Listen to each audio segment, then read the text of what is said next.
जब फिरोज कॉलेज में थे तो उन्हें विद्यार्थी संघ का उपाध्यक्ष चुन लिया गया। इस पद ने उन्हें ताकत दी और उन्होंने इसका दुरुपयोग किया।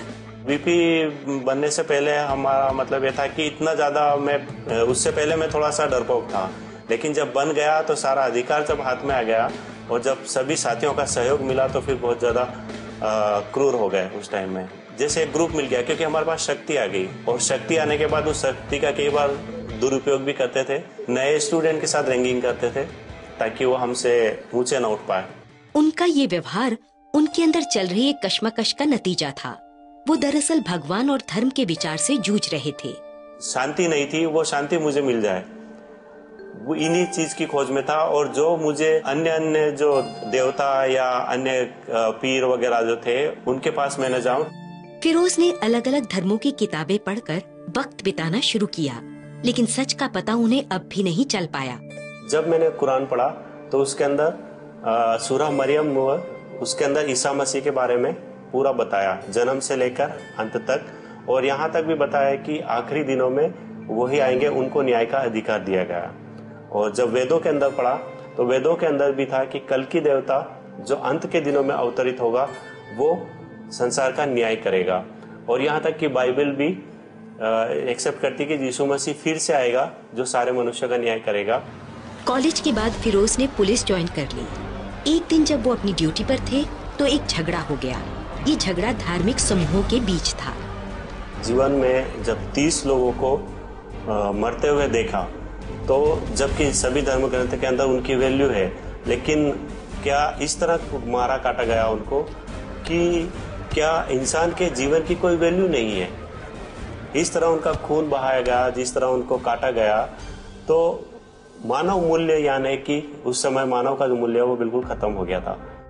फिरोज ने अपनी नौकरी छोड़ दी और उन्होंने एक किताब लिखी, लेकिन कुछ धार्मिक समूह इससे क्रोधित हो गए और इस किताब पर प्रतिबंध लगा दिया गया। और मैंने एक बुक लिखा था, उसका नाम था आदमी और इंसान, जिसके अंदर आदम तो जन्म लेता है, लेकिन कैसे इंसानियत तक पहुंच सकता है। तो आदम ने तो जन्म लिया, लेकिन मसीह के अंदर आकर के कैसे इंसान बना जा सकता है, उसके बारे में लिखा था सारा।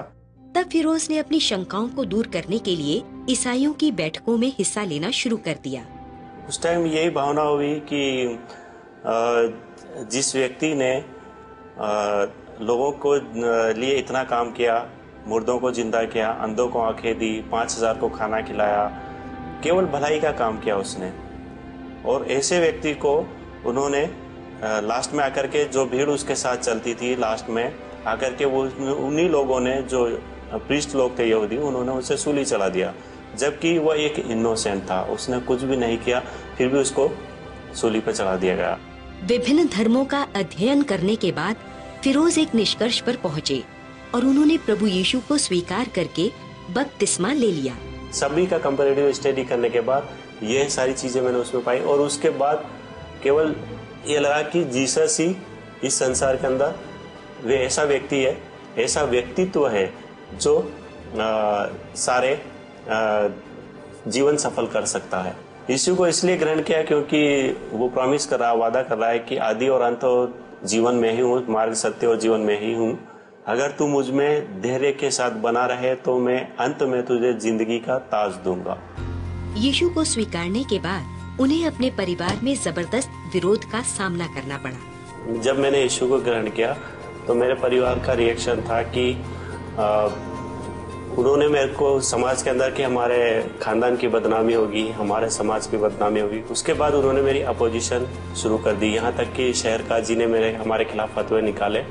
जब फतवे निकाले गए तो उस टाइम में फतवे में था कि इन्हें किल कर दिया जाए, मार दिया जाए।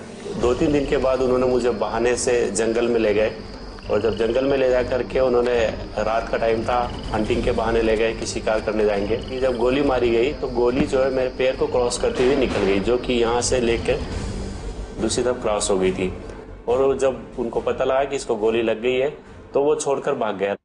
मौत के बेहद नजदीक पहुंचने के बावजूद फिरोज की आस्था कायम थी और वो अपने रिश्तेदारों के साथ परमेश्वर के प्रेम को बांटते रहे।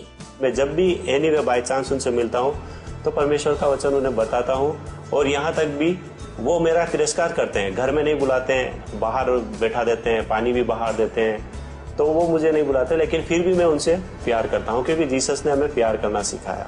फिरोज अब नई दिल्ली में एक ईसाई संगठन के साथ काम कर रहे हैं और एक चर्च की मिनिस्ट्री से भी जुड़े हैं। उसके बाद जो जीवन मिला है मुझे, वो सारी चीजें जो मुझे जरूरत थी, खुशी, आनंद और स्वतंत्रता, जो बंधन मेरे अंदर थे वो सारे टूट गए और ये जीवन भी और आने वाला जीवन भी मेरा सफल हो गया।